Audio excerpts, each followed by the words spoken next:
Hoy vamos a hablar acerca de casos de uso y para tener un mejor entendimiento de este concepto vamos a contar con un invitado especial. Hey, ¿qué tal? Bienvenida, bienvenido a un nuevo video. A propósito, ¿cómo te está yendo con esto de la cuarentena? Lo que es yo, cada día estoy un poquito más gordito que el anterior. En fin, hoy vamos a hablar acerca de casos de uso. Y capaz y no conozcas este concepto o si vienes desde el mundo del desarrollo de software, quizás te preguntes qué tiene que ver esto con el diseño. Bueno, déjame darte un poquito de contexto.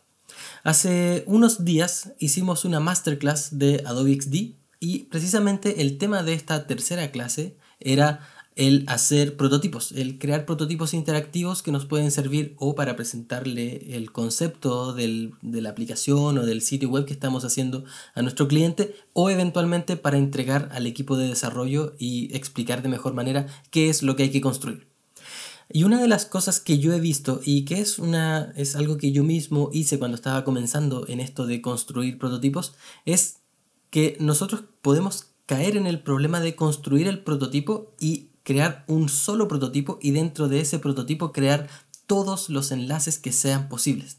Entonces, si estás maquetando, si estás prototipando una aplicación que tiene múltiples secciones y que tiene múltiples acciones dentro de cada una de estas secciones, puede ser que termines creando un prototipo pero tan profundamente enlazado que resulta imposible de mantener, porque en la página, en la pantalla de inicio, por ejemplo, vas a tener enlaces a cada una de las secciones, pero como este menú permanece activo en cada una de las pantallas de cada una de las secciones, luego tienes menús tienes enlaces que van de una pantalla a otra y luego en esta otra pantalla tienes múltiples botones, entonces enlazas cada uno de esos botones con una pantalla diferente y todo eso hace que finalmente tengas un prototipo, una maqueta que es pero muy difícil de mantener, porque haces un movimiento, haces un cambio de enlace y ya puede que el asunto cambie completamente.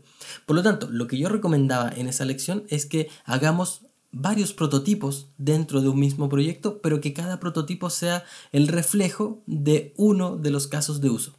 Es decir, que tengas una secuencia de pantallas enlazadas entre sí, pero que representen una acción en particular que un usuario puede tener. Y lo que yo hago, lo que yo recomendaba en esta lección, es que partamos con una pantalla inicial, pero que esta pantalla no pertenezca a esta aplicación en sí, sino que sea un índice. Y desde este índice nos diga cuáles son los casos de uso que podemos ir revisando o cuáles son los diferentes mini prototipos o las diferentes funcionalidades que podemos revisar y que nos enlace a cada una de ellas. De esta forma no tenemos este problema de tener una aplicación o de tratar de simular una aplicación compleja dentro de un solo prototipo. Entonces, ya que sabemos más o menos de qué se trata esto de los casos de uso y que y que nos puede servir para separar nuestro prototipo en diferentes secciones, creo que es importante entender de dónde viene este concepto de los casos de uso y cómo se usa, cómo se crean. Y para ello vamos a ir a hablar a continuación con Mauricio Beltrán. Mauricio es un arquitecto de software con bastante experiencia y fue a la persona a quien le escuché hablar de los casos de uso en primera instancia. Cabe decir que Mauricio es una de las personas con las que trabajo día a día, por lo tanto hay una relación cercana y él se ha tomado amablemente el tiempo dentro de la oficina de explicarme este concepto y yo lo he tomado desde ahí y lo he implementado en mi forma de construir prototipos de diseño.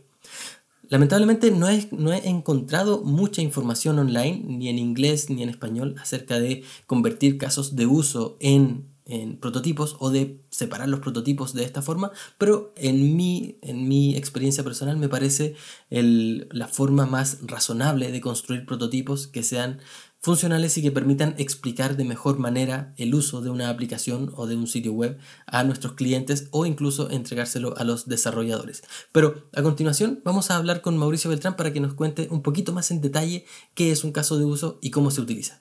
Hola Mauricio, bienvenido. Muchas gracias por aceptar aparecer en este video y ayudarnos a aclarar este concepto de los casos de uso. Y Hola, buena. genial. Partiendo directo al grano, me gustaría preguntarte, ¿qué es un caso de uso y para qué sirve? Ya, primero que todo, gracias por la invitación.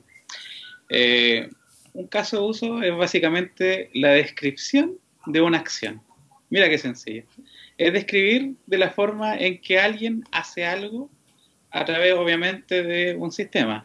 Pero en realidad un caso de uso puede explicar también una parte de un proceso, una parte de una actividad. Algo. Es una historia relatada que indica yo hago algo mediante tal cosa y se genera otra.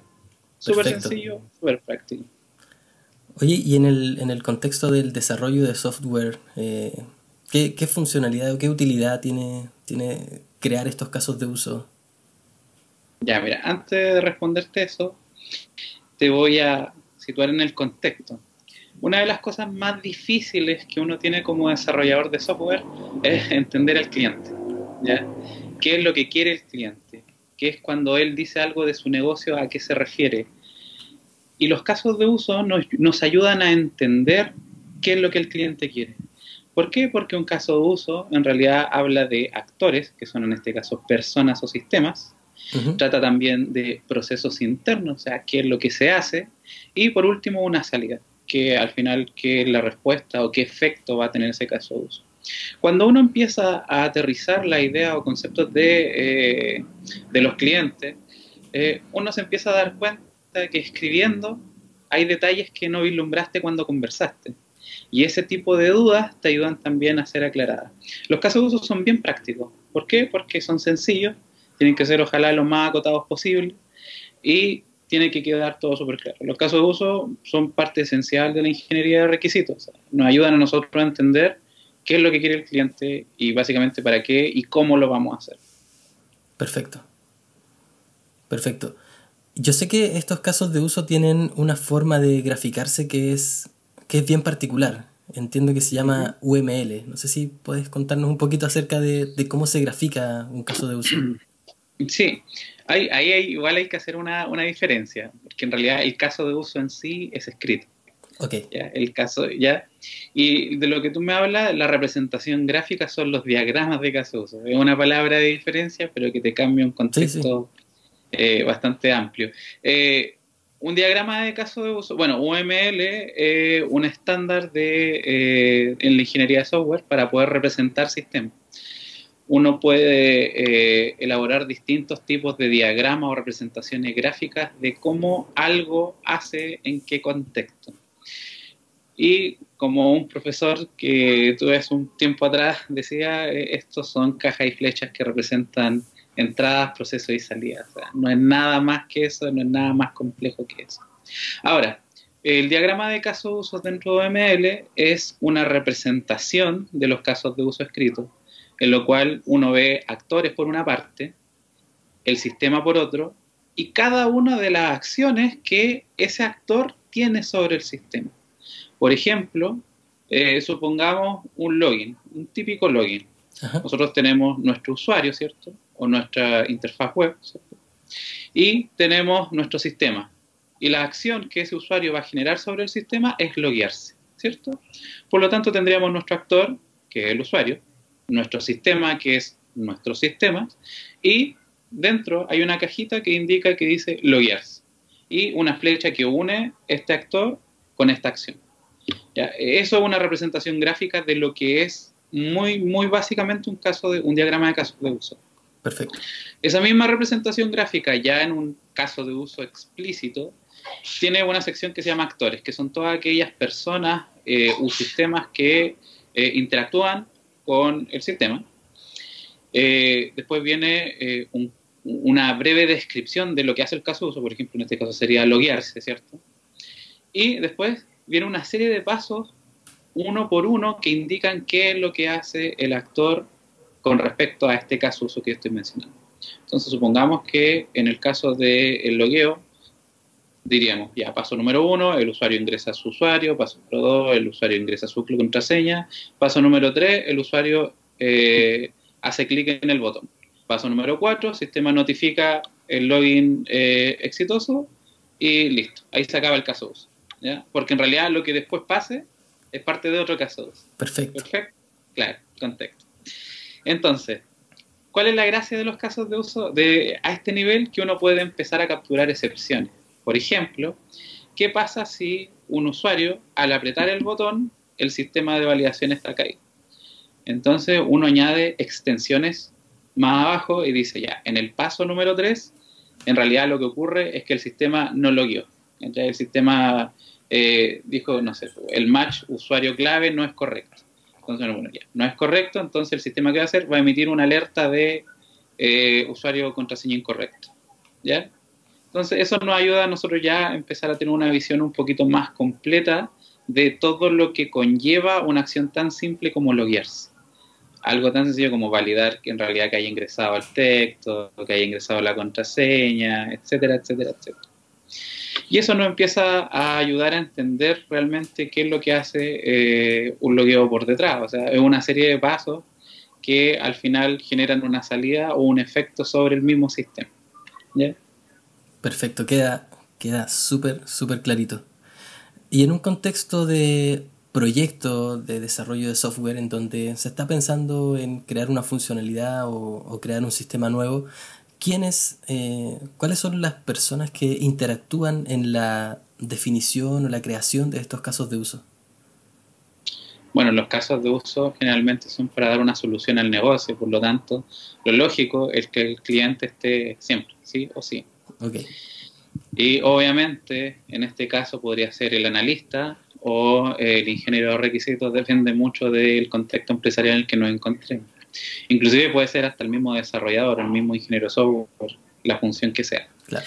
También existe otro concepto que son los ingenieros de proceso que ayudan en este ámbito, ya que en realidad un proceso es algo un poco más macro, ¿ya? Y los casos de uso tienden a ser algo más micro, más atómico, pero igual forman parte de este proceso. Entonces, en realidad hay varias posibles personas que pueden interactuar en este proceso, pero esencialmente tiene que estar el cliente. Y para alguna iniciativa propia, o sea, tú eres tu propio cliente. Sí, obvio. En realidad, básicamente, empezáis a pensar. Es que hay que entender también que escribir las cosas ayuda mucho para poder digerir lo que uno está pensando. Porque a veces uno tiene mucha idea en la cabeza y al empezar a aterrizarlo te empiezas a dar cuenta de cosas que no tenías previsto o que quizás puedes hacer de otra manera. Entonces también es un ejercicio interesante hacer autocasos de uso para iniciativas propias. Sí, no, y es súper interesante cuando una cosa que te permite esto de los casos de uso es ver cuánta complejidad puede tener una acción que en primera instancia o el cliente o uno mismo incluso piensa que es una cosa así súper sencilla, como tú decías, el login. Ya, perfecto. Yo desde el punto de vista de diseño de pronto puedo decir, ya, es una pantalla en donde necesito un campo de email y un campo de contraseña y un botón. Pero a partir de eso pueden haber varias casuísticas que modifican la forma en que se comporta esa pantalla, los posibles mensajes de alerta, cuando tengo un mensaje de error, cuando tengo un mensaje de alerta, o cuáles van a ser los mensajes que voy a recibir. Entonces todo eso cambia constantemente, y esto de los casos de uso te ayuda a ver eso. Aparte, sí, claro. Aparte de lo que ya mencioné en la introducción, que para nosotros al momento de crear los prototipos es mucho más fácil de presentar al cliente cuando presentar un prototipo basado en los casos de uso, porque como tú decías, el cliente tiene que estar involucrado en la generación de estos casos de uso, por lo tanto cuando le presente el prototipo interactivo ya va a saber que este prototipo representa este caso de uso, este otro prototipo, este otro caso de uso, y no vamos a partir desde cero.